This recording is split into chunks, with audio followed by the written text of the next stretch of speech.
For more than 3 decades, Johnny Carson sat behind the desk of The Tonight Show as the ultimate gatekeeper of American television. Everything was controlled: the rhythm, the boundaries, what could be said, and what should never be crossed.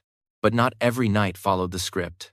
There were moments when alcohol, ego, anger, or pure impulse cracked that polished surface, exposing something raw and uncomfortable in front of millions of viewers. These are those nights. Guests who didn't just throw the show off balance, but forced Johnny Carson, the calmest man in late-night television, to confront the one thing he despised most: losing control.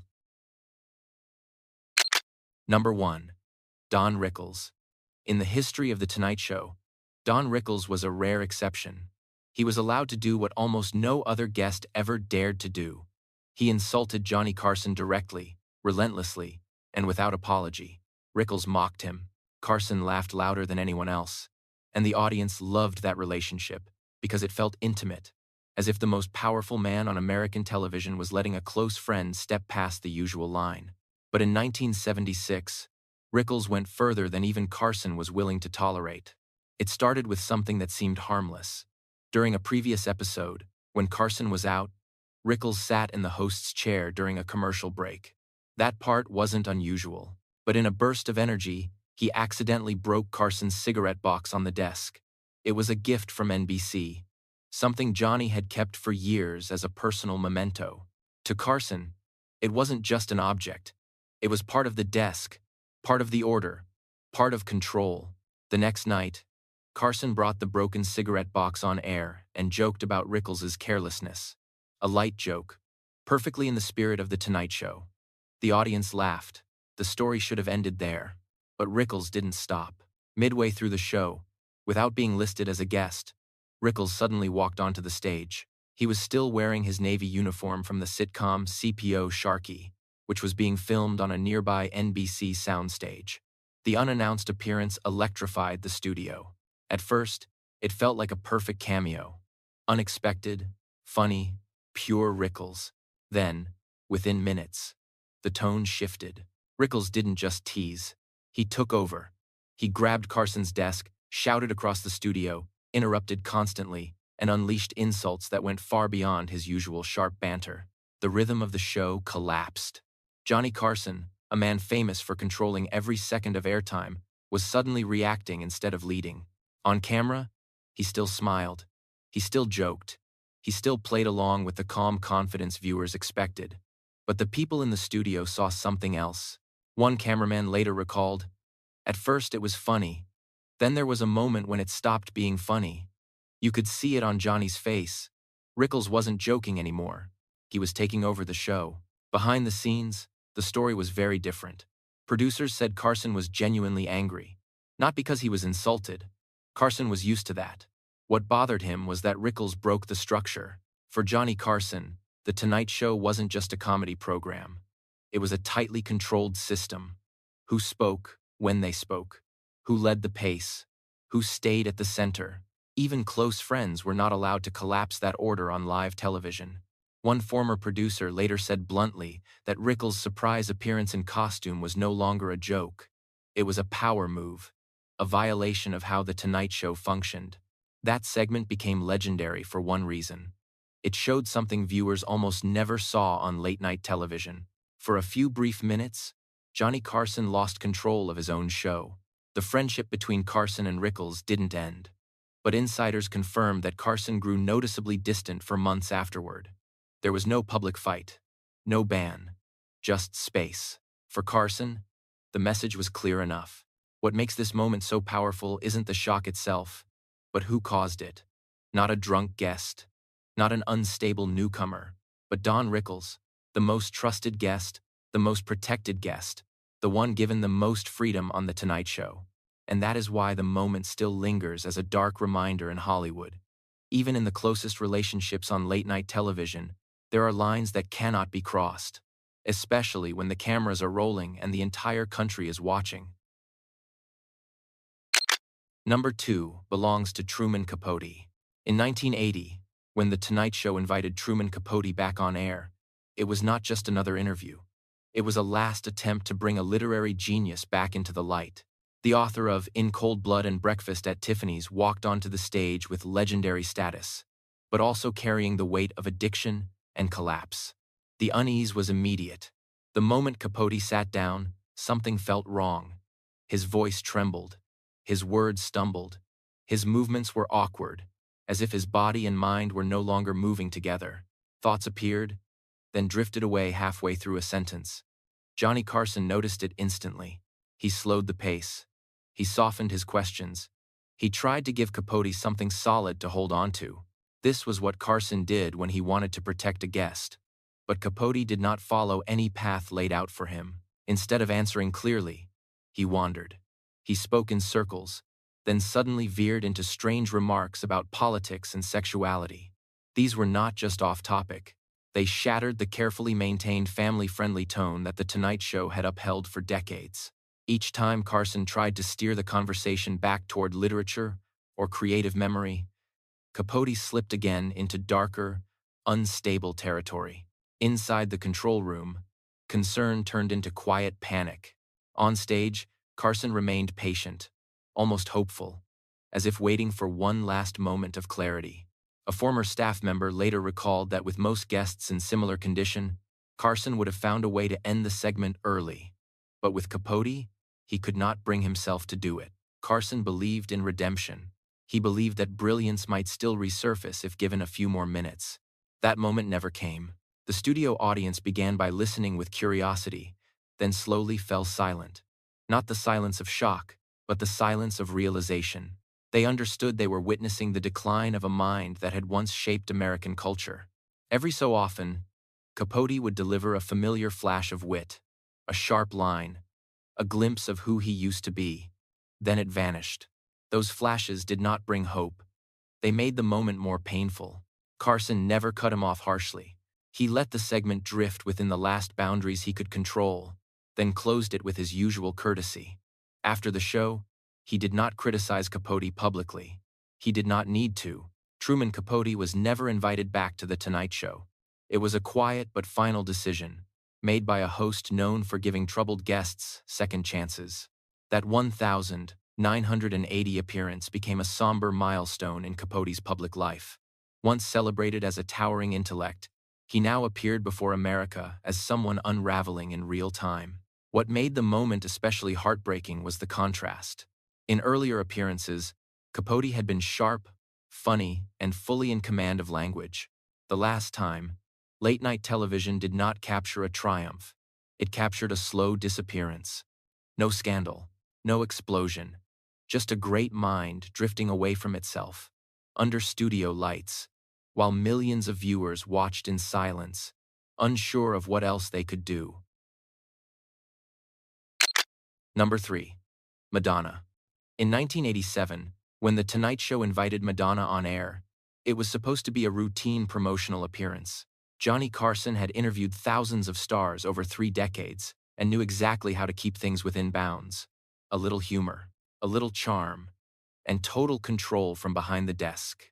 But that night, the moment the curtain opened, Carson understood this was not an interview. It was a test. Madonna did not walk onto the stage. She took it over.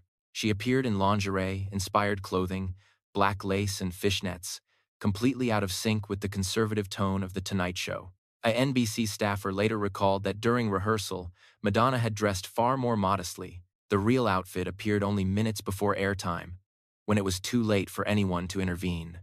Inside the studio, there was a brief but unmistakable pause. Silence spread before the applause arrived. Hesitant and uncertain, it was the first sign that the night was slipping off script. The moment Madonna sat down on the iconic couch, she flipped the power dynamic. Instead of answering questions, she asked them. Instead of following Carson's rhythm, she set her own. She openly flirted with Johnny Carson, dropping blunt sexual and religious innuendos that pushed directly into territory late-night television in the 1,980 seconds avoided at all costs. Carson tried to cool things down using his trademark subtlety. Madonna moved faster. She laughed louder. She blew past every conversational break before he could touch it. On camera, Carson's legendary smile stayed in place, but his eyes told a different story. Alert, measuring, occasionally genuinely unsettled. There was a brief moment when Madonna went too far in describing her sex life. The studio audience went silent. On live television, that kind of silence is dangerous. Carson immediately changed the subject. A firebreak maneuver longtime viewers recognized instantly. At home, audiences sensed they had just witnessed something that was not supposed to happen, and that discomfort made it impossible to look away. After the commercial break, according to longtime producers, Johnny Carson did not explode. But the irritation was clear, not because Madonna provoked him, but because she took control of the show's rhythm, turning the host into a responder instead of the conductor. For Carson, that line mattered. Public reaction split cleanly by generation.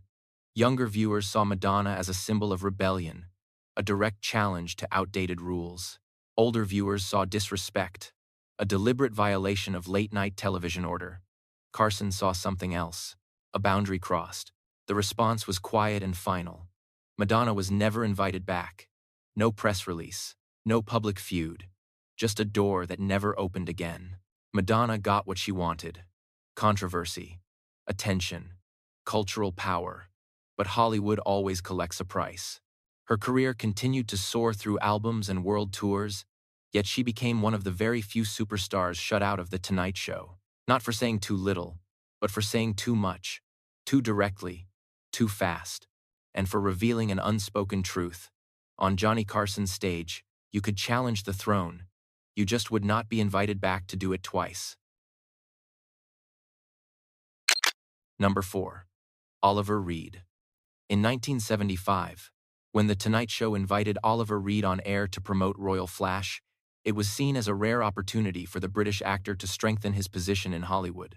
Reed was already known for his explosive talent on screen, but he was just as infamous for his reckless lifestyle and heavy drinking. Even so, few expected this interview to become one of the most uncomfortable and unsettling moments in the show's history. From the moment Reed stepped onto NBC's Burbank stage, something was clearly wrong. He staggered slightly. His eyes were glassy. The smell of alcohol was strong enough that crew members could sense it from a distance. A former Tonight Show staffer later recalled that they were used to guests having a drink or two before going on air, but Reed was on an entirely different level. This was not mild intoxication. This was a man actively coming apart. Johnny Carson sensed the danger almost immediately. Maintaining his familiar professional calm, he tried to guide Reed with safe questions about the film and his career. But Reed's answers quickly unraveled. He slurred his words, interrupted constantly, then suddenly turned hostile whenever Carson attempted to steer the conversation back on course. What made the segment so difficult to watch was not just the drunkenness, but the volatility. One moment, Reed was polite and cooperative. Seconds later, he became aggressive, challenging Carson with pointless confrontations that shattered the controlled rhythm The Tonight Show was built on. A longtime NBC executive later described the scene as watching Johnny Carson calculate in real time. How much longer could this go on? How could it end without making things worse? Carson was famous for handling even the most difficult guests. That night, even he was pushed to the edge of his limits. The audience reaction shifted minute by minute. At first, there was laughter at Reed's eccentricity. Then came uneasy chuckles, edged with concern. Finally, the laughter faded into a heavy silence, when it became impossible to pretend this was still a joke. That silence revealed what live television fears most: a human being losing control in front of millions. Carson made the rare decision to cut the segment short. For a host who took pride in never humiliating a guest, no matter how difficult the situation, this was extraordinary. After the show, according to multiple internal sources, Carson told producers simply that this would not happen again. No public anger, no dramatic confrontation, just a boundary firmly redrawn. For Oliver Reed, the consequences extended far beyond a single night on television. Already struggling to earn Hollywood's trust despite being a major star in Britain, this appearance became visual proof of the risks involved in working with him. Studios no longer needed rumors. They had the tape. The 1,975 Tonight Show appearance became both a piece of television legend and a dark, cautionary tale. Even in the most tightly controlled environment Hollywood can offer, All it takes is one person who cannot control himself for everything to collapse under the lights and cameras. Number 5. Red Foxx. In 1975, when The Tonight Show invited Red Foxx on air, no one expected a historic moment. Foxx was a television icon at the time, the star of Sanford and Son, a seasoned comedian who understood cameras, timing, and the rhythm of late-night TV. Everything pointed to a safe, routine appearance. Then, in less than 2 minutes, Foxx stood up and walked off the stage, leaving Johnny Carson sitting alone in front of millions of viewers. The trouble started before the interview truly began. Foxx was a heavy smoker and assumed he would be allowed to smoke on set, as had been common in the early days of American television. But by the mid-1970 seconds, NBC had tightened its rules. Smoking was no longer permitted on air. Foxx walked out, greeted Carson briefly, and immediately asked for a cigarette.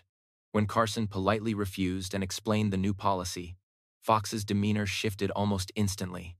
On air, the moment unfolded quickly and without drama.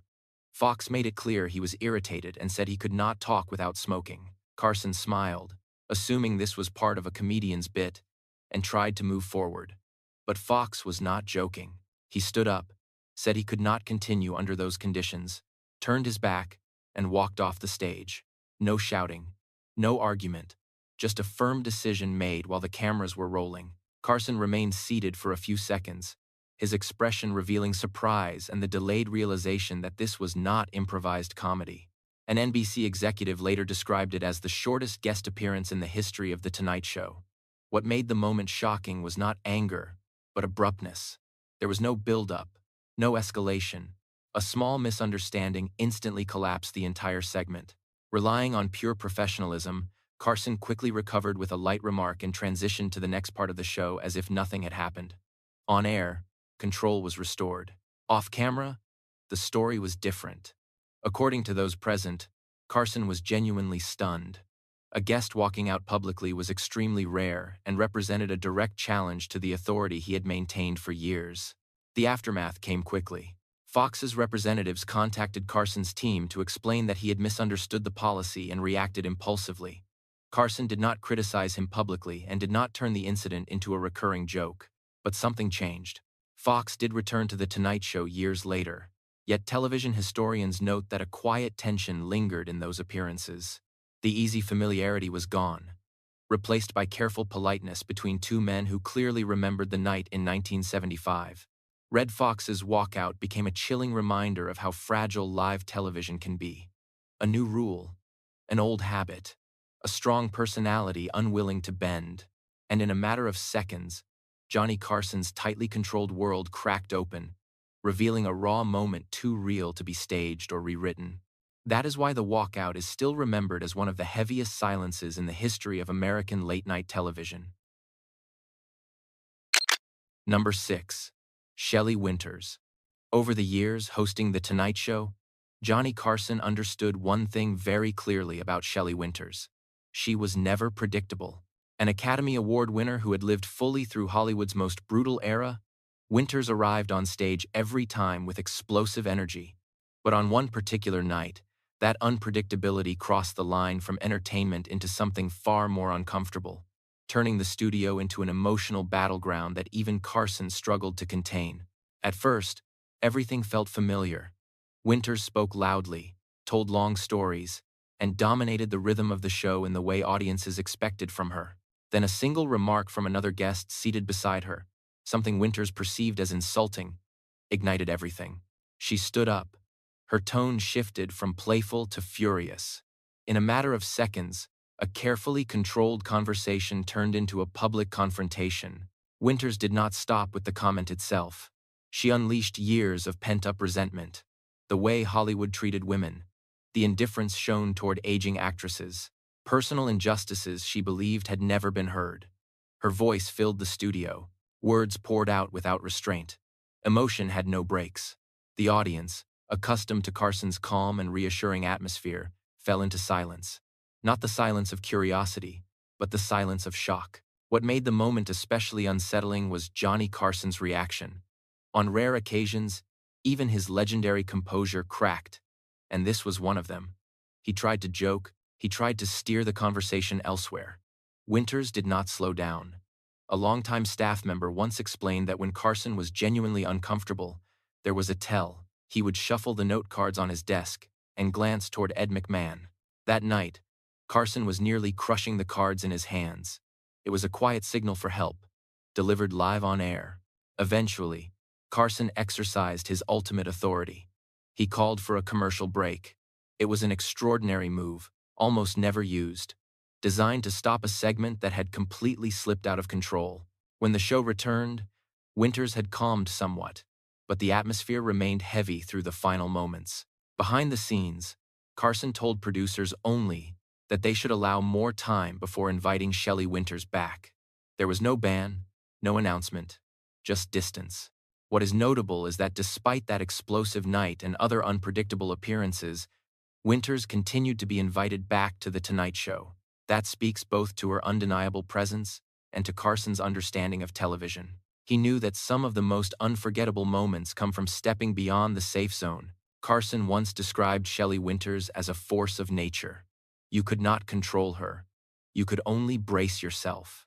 That night, she swept through a meticulously staged television set like a real storm. Not subtle, not gentle, but so raw and uncomfortable that it became impossible to forget. And that is exactly why it remains one of the most enduring moments in the history of late-night television.